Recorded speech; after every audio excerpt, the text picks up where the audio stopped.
Good evening. Halloween is upon us again for another year, and instead of a Halloween special, because a lot of the stock in the shops is the same as it has been for previous 2 years, I thought we would do a look at some VHS horror movies, because the 80s and 90s had some absolutely fantastic ones. So, if we jump straight into it, we're going to start with this. This is a VHS tape. So, if you're not familiar with VHS, which I would certainly hope all of you are, it is a magnetic tape round on 2 reels, and as it goes from one wheel to the other wheel, a head reads the data off it and then displays you some pictures and some sound, obviously. This is what we're going to start with, and it is back to front. This is Empire of Ash, and this is a strange one. So, this released in the late 80s. It is a Canadian sci-fi horror affair. It's more sci-fi action romp than it is horror, but it falls into the right categories. You may notice this is a not the correct cover for it. So, this is, in fact, I'll tell you what, let's take the cover out. So, this was a VHS cardboard box like that somebody's just cut the end off and put in a proper case. But we shall have a look at it anyway. So, North American releasing, blah blah blah, Empire of Ash. Man, that's some good box art. You've got some Dolph Lundgren looking fella there with a shotgun, and it's all very Mad Max, and she's wearing leather, and it's all very exciting. But I tell you what, Empire of Ash is absolutely nuts. So, sometime in the future there was a nuclear war and everybody died, and that's not very exciting. What is exciting is in the future there's a girl who has, I don't know, fine blood, something special with her blood, and then some maniac wants to have all her blood. And then they need to have all her blood, and then there's a bloke with a rocket on his head. It's all very strange. In fact, I will show you the bloke with a rocket on his head right now.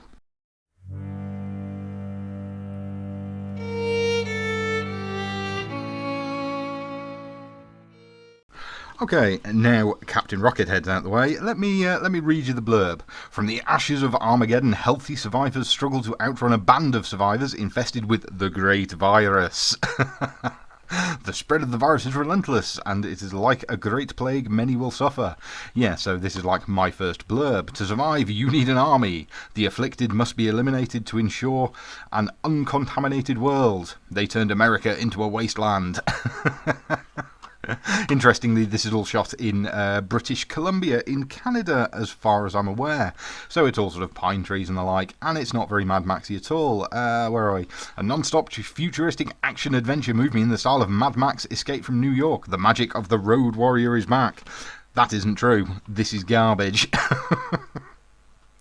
No, okay, perhaps that's unfair. This is a very, very interesting film. It's completely incoherent, but the sort of weird horror elements are all there, so it's certainly a good one to start with.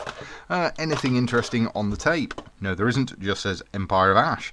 The copyright proprietor has licensed this film. Yes, lovely. So, there you go. There is the magnetic tape inside.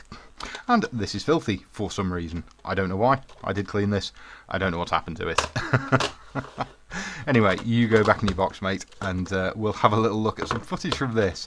Oh, before we do that, interestingly, about 3 years after they released this, they didn't make any changes to it at all because it's so incoherent, and then they released it as Empire of Ash 2. The same film, just with nothing. Maybe a different print they might have used for it, but nothing at all. And then, some years after that, they made a third one called Empire of Ash 3, which is considerably worse somehow. But at least the story makes sense. Anyway, this is the best one. Hey, don't put that fucking thing out. I don't want to lie. Yeah, take the fucking thing. Take the fucking thing. Next up is Doomed Megalopolis. So this is a little bit of anime from the early 90s, and you've got some bison-looking chap there, a little bit Raul Julia-y. He's got a pentagram, and it's about Tokyo. Well, no, that's not quite true. It's about Satanists, to be more accurate. And I think it's the only film today we're going to look at that is a 15 and not an 18. It says manga on it. There's your tape. That's not very exciting. It's also not very long because it's part one of 4, I believe. Anyway, part 1 is the best one. So, what happens in this is there's a Satanist and there's a girl, and for some reason, if he controls the girl, then he can end the world with it and bring forth the minions of hell. What have we got on the back? We've got some very, very nice 90s box art on the back. And this chap looks very sinister. Hello, mate. Long ago in the Heian era, Tairo no Masakodo, you'll have to excuse my Japanese pronunciation, lost his life trying to create a utopia. The Masakodo is now believed to be the guardian spirit of Tokyo. So, where are we? With the powers of the innocent Yukari Tatsumi, Kato's insane hunger for destruction could be gratified. If he succeeds in controlling her, Tokyo will truly be a doomed megalopolis. Yeah, it's a very strange film, this. It's mostly about this guy trying to capture this girl and eat her soul or something. And it's all full of your standard sort of horror imagery. Lot of blood, lot of explosions with weird magic, and it's very, very interesting. It's very foreshadowy, and it's a bit different to your usual Akira style, or let's just blow up Tokyo, for once. Anyway, let's have a look at it.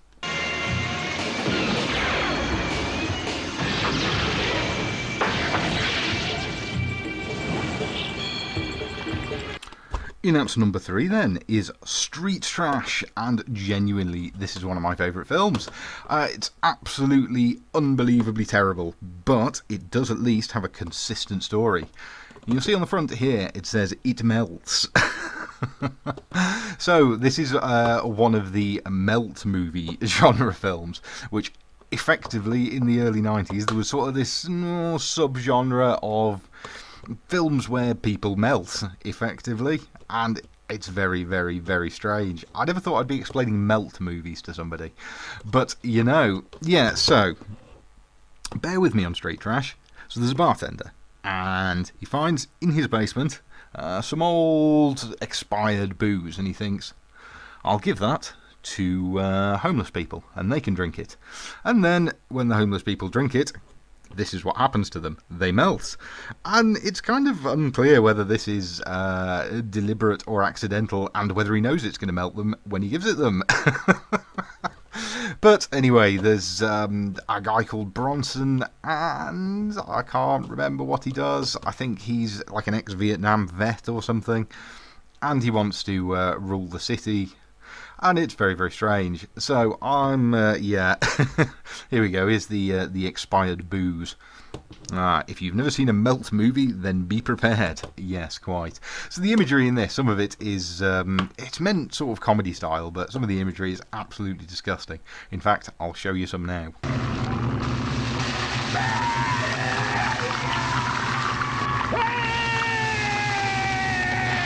Okay, on the back then. Lower Manhattan, life is cheap and gang warfare reigns supreme. Two brothers battle to break free from the clutches of the brutal Bronson and his vicious gang of street freaks.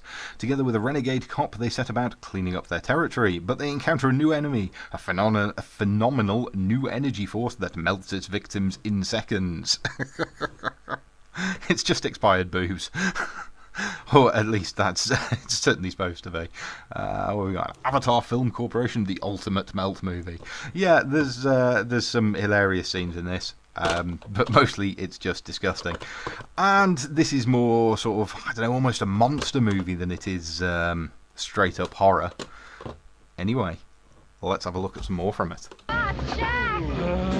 Give me some breathing. Get the fuck back. Oh, there's a scene in this that I'm definitely not going to show you, and you should see it for yourself. But it's a group of homeless people playing, catch, basically, with somebody's severed genitals. And, yeah, let's, Remember when I said this was a comedy?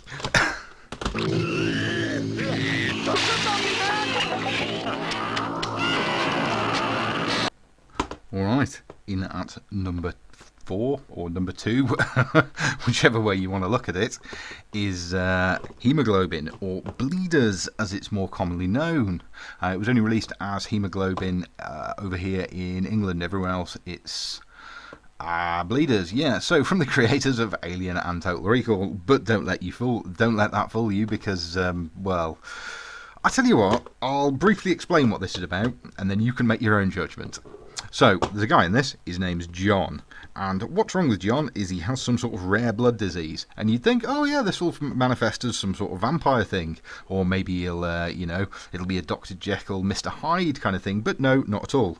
So, his weird blood thing means that he has to eat flesh and have sex with members of his own family. I'm just going to leave that there for a moment for you to appreciate. It doesn't say that on the box though. It says it's got Rutger Hauer and Roy Dupree. Don't know how to pronounce your name, sorry Roy. Anyway, it says Rutger Hauer. He's in it for about 3 minutes of screen time for the whole film, playing one of the doctors in it. So God knows how they got him to do this. Total dross. Interesting, Blockbuster Video Ginger Snaps. This is not Ginger Snaps, that's a werewolf film. And not better on VHS, incidentally. So, let's have a little read of the box blurb here. Guilty of incest, outcasts Eva Van Dam and her twin brother are banished from their homeland, finally finding sanctuary on a remote island off the coast of North America. Now, almost 3 centuries later, an ominous storm cloud gathers overhead. Desperate souls approach the island looking for a cure to a hereditary blood disease. Just let you appreciate these stills from the back. That's fantastic. It's very much Andy Serkis in Gollum, that is. And there's the bloke from Twilight, or not. And in fact, these stills could almost be from Lord of the Rings. Yeah, it's very, very strange. So they come to this island, and it's full of these horrible mutant freaks who have to eat flesh and reproduce hermaphroditically themselves, and it's all very, very strange. So we should have a look at it. Come with me. Yeah, weird, isn't it? This is definitely the latest one we're going to look at. It's from mid-90s, I think, 97, is it? There is your Tamper Evidence Security Seal, for whatever reason. It's a very strange film, but it's one of these that just somehow works better in 4:3 aspect ratio and on a VHS, because it's, the whole film grain and everything else. And, yeah, certainly worth a look as monster movies go, but not anywhere near up to the standard of something like Street Trash. But as straight up horror disgustingness goes, it's pretty good. Because 1997, no 3D, all weird costumes and blood packs. Anyway, enough of bleeders.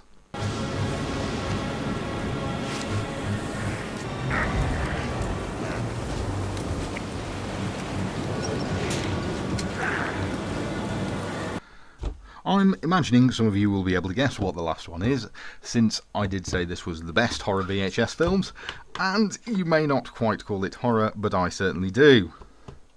It's this one, and even though you can't read the title on the video, most of you will know what this is. Yes, it is Threads, and this is the VHS version of Threads. I believe this is the original one because it's before they changed the classification stuff over.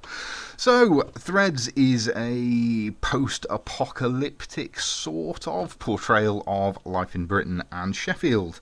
So it's a normal day in Sheffield, and then the nuclear alert goes off, and then the nuclear bomb happens, and it's terribly, terribly disturbing, to be brutally honest with you, because it's done on such a low budget and using, a lot of very, very competent actors and real people for extras and things.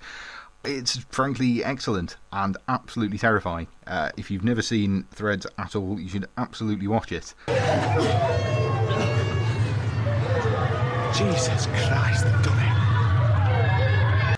Because, well, the bomb effects and everything in it for early 80s, 1984, I think Threads was out. Yeah, it's fantastic for a horror film. Probably not something you'd ever really want to watch more than once, to be brutally honest.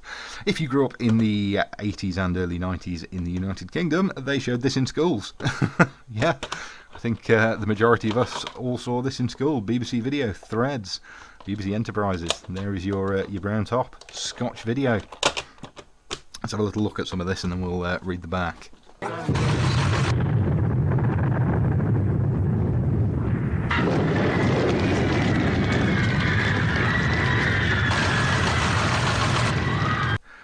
There's a scene in this where Oh, something in fact, you know what? I won't spoil it for you. Let's just read the back.